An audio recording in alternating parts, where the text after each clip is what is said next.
Good morning guys, kamusta kayo? So nandito tayo sa likod ng bahay today at maglilinis tayo ng pond. Napakadumi ng pond natin dahil sa umuulan tapos summer, mabilis lumago. So maglilinis tayo ng backyard today and papakita ko sa inyo yung mga nagawa ko na. Okay. So guys, ito yung mga nilinis ko na at pinutol ko na ngayon. Maganda siya pero lumago masyado. At yung bulaklak niya na pula nagkalat, kaya ginupit ko lahat to na yon. So ito yung pan natin, medyo madumi siya na yon, pero kapag nalinis na at natapos, magiging maganda rin yan. May mga isda dyan sa loob at may turtle tayong isa dyan. So naglilinis lang ako na yon. Syempre si Warren Boy kailangan maglinis din. At walang gagawa eh. Hindi naman to parang Pilipinas na pwede ka humingi ng tulong. So tayo gagawa dito guys. Ito yung pump ko, mahina na siya. Humina yung agos ng tubig at nagkakaroon ng parang bara. So yung filter nandito sa ilalim, dudukutin natin para lumakas yung flow. Ito yung filter natin. Nandito sa ilalim yung filter. Ayan o, narinig nyo guys yung filter. So tatanggalin ko yan. Yung may mga lumot. Tanggalin natin yung lumot guys. At ayun, medyo lumakas oh. See? Diba? So lilinisin natin to para gumanda. Itong halaman na to nilagay ko dito para aquaponics, para yung dumi ng isda kakainin ng mga ugat. Diba? Ganda niya guys oh. Tingnan nyo naman yung kulay niyan, parang pink. Dumi ng kamay natin na yun. Pero kailangan eh, walang gagawa. Kaya tayo kailangan maglinis. Okay. So kapag nalinis ko na to, ginupit ko to.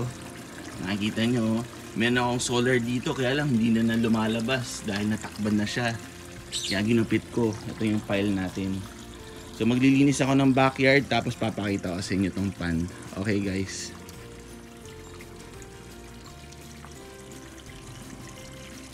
Lumakas na ba yun? So, samahan nyo ako dito sa paglilinis ng pond. Ito, natanggal na natin yung mga ibang mga pulang bulaklak na galing dito. Ayun, makikita nyo, tinrim ko. Sobrang lago nito kanina. At nababara yung filter natin eh. May mga isda dyan sa loob. Tingnan natin kung magpapakita. Medyo natatakot sila. Yung nga sabi ko dito kanina, parang aquaponic style yung ginawa ko. Walang filter. Ginagamit ko lang tong mga halaman para magtanggal ng nitrates o dumi ng isda, para bumaba yung pH level. And then nagre-reverse lang yung tubig. May pump. Tapos bumabaksak lang para mag-create ng oxygen. Para sa akin, gumagana tong system nito. Makikita mo naman, sobrang lago ng halaman. So nakakatuwa. Ayun may mga isda dito, nakikita nyo guys. Lumalabas sila eh, kaya lang medyo natakot na yon. So maglilinis pa rin tayo dito. Tatanggalin natin yung mga bulaklak. At para makita natin gusto yung ayun may mga isda guys oh. Ayun sa loob, itatago. Para makita natin yung ganda naman ng pan natin. Diba? So, linis pa tayo dito. Ito, may halaman ako dito, medyo natuyo eh. Dahil sa init. Pero lumalago ulit siya. Tanggalin nga natin yung mga ibang mga patay na leaves. Wow guys, nakita nyo ba yan? May grasshopper. Yan pala yung kumakain ng mga halaman natin.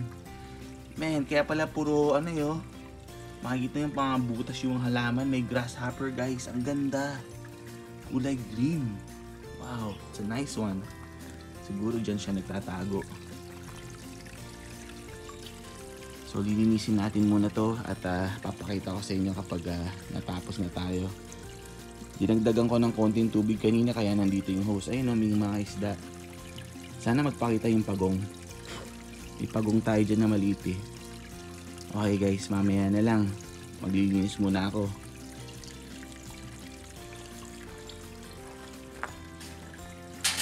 Tingnan natin kung mabababa ko to dito.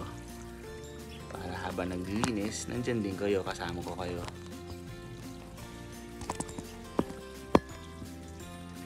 Alright. So, kung nakikita nyo yan, maglilinis lang tayo ng konti. At kasi sobrang dumi. Sobrang dumi ng pan natin, guys. Dumi. Dumi.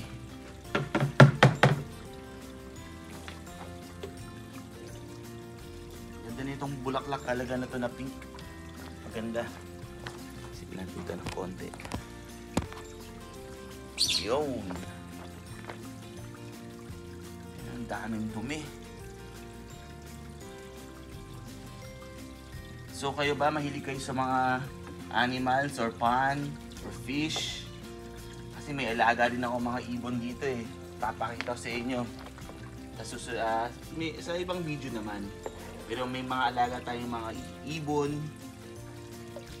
Mahilig ako sa mga animals eh. Mga tropical na mga halaman, mahilig tayo.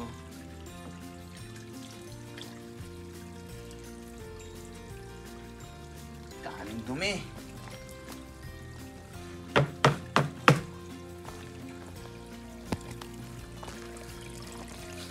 Ayan, medyo lumilinaw na ng konti. Ayan, naririnig nyo yung birds natin. Pakita ko sa inyo, sandali. Wait para makita nyo. Ayun o. See? May mga birds tayo. Kailangan ko linisin yung bubong nila. Kaya nakakatuwa. Alright guys. Okay. So, bibidyohan natin lang yan. Okay ba guys? Lumilinis na ng konti. So guys, tinanggal ko muna lahat ng mga halaman. Masyadong madami. Ito yung ginupit natin. So habang tinanggal ko, naglilinis muna ako rito. Sa sobrang dumi, hindi ko na makita yung mga isda eh. Tsaka yung ilalim, ang daming mga patay na halaman din. Dahil dito nga sa bulaklak na kulay orange at red na to.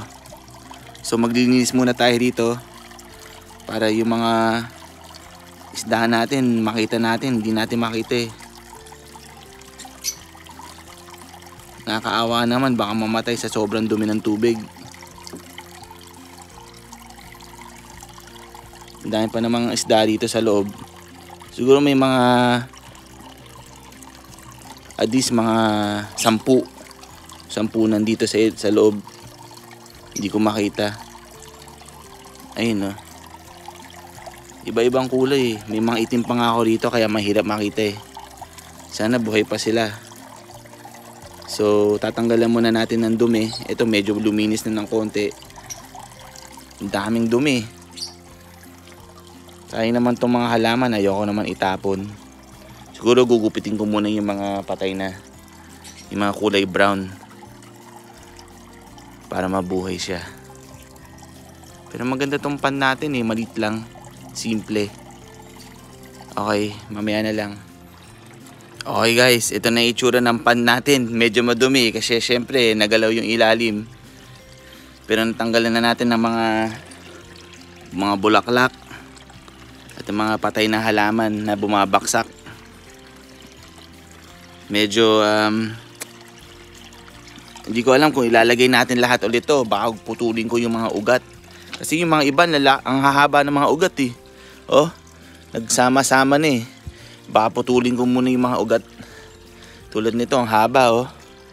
Baka putulin ko muna yung mga ugat tsaka ako ibabalik. Okay, kapag natapos na tayo, bigyan ko kayong update. So ito ginagawa ko, pinuputol ko yung ugat. Ayan oh. Kanina di ba ang haba? Katulad nito, mahaba oh. Puputulin ko yan.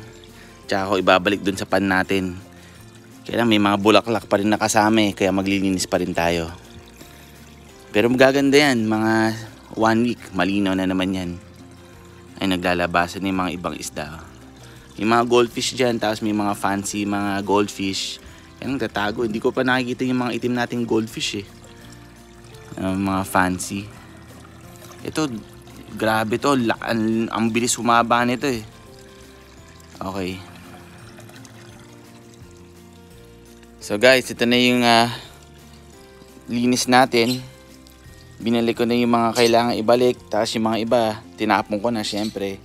Yung mga ugat na sobrang haba, tinapon ko na siya. And siguro mga 1 week, malinis na at malinaw na naman yung tubig.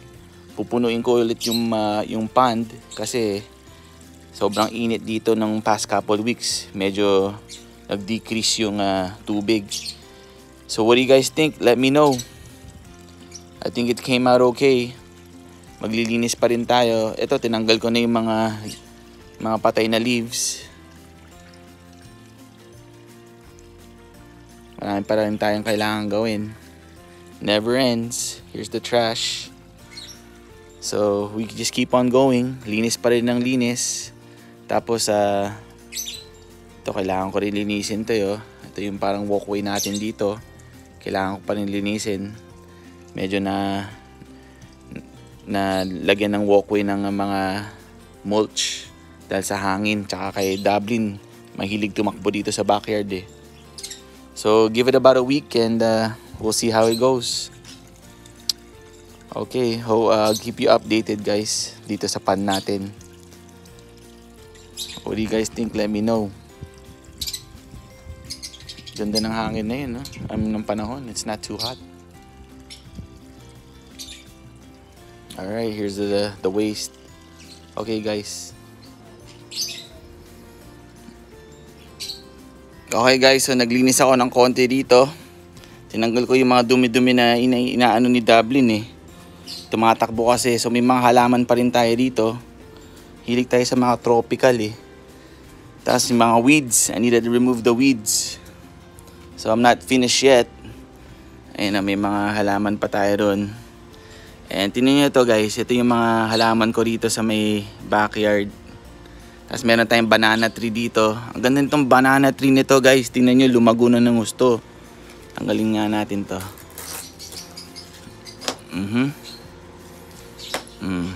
Tinanggal ko yan. Ayan o, nanganganak na siya. Nanganak na siya, 1, 2. So lumalago ng husto. Diba? Inalagaan natin yan. So ano sa tingin nyo guys? Okay ba? Ito, meron tayong maliit na barbecuehan dyan para kapag nag-iihaw. Pero ang gandang tingnan, di ba? Nakaka-relax. Kala mo, wala tayo sa California. Joke lang. Okay guys. So hintayin natin luminaw to. Mga 1 linggo tapos update ko kayo. So guys, maraming salamat. At sana nagustuhan nyo itong video na to. Marami pa rin tayong kailangan linisin. Syempre, di naman natatapos yan eh. So ito si Warren Boy, nagpapasalamat sa inyo. At kita-kita tayo. Tingnan nyo to guys, may nilagay ako dito eh. Parang para may upuan tayo dito. Tapos meron tayong peach tree. Medyo nagulong nga ng konti dahil ng umulan. So itatali ko to. Ayun, pwede tayo umupo, pwede tayo mag-relax ng konti. Yan, no? Hindi ko pa papakita lahat sa inyo yung backyard natin kasi para surprise naman. Pero ito, konting sideshow. Ito maganda to. Triple color to. Kapag parang hibiscus ang tawag nila dyan eh. Pero triple color. Ayan, no? Nag-intertwine. Okay guys, it's Warren Boy at we'll see you soon. Peace.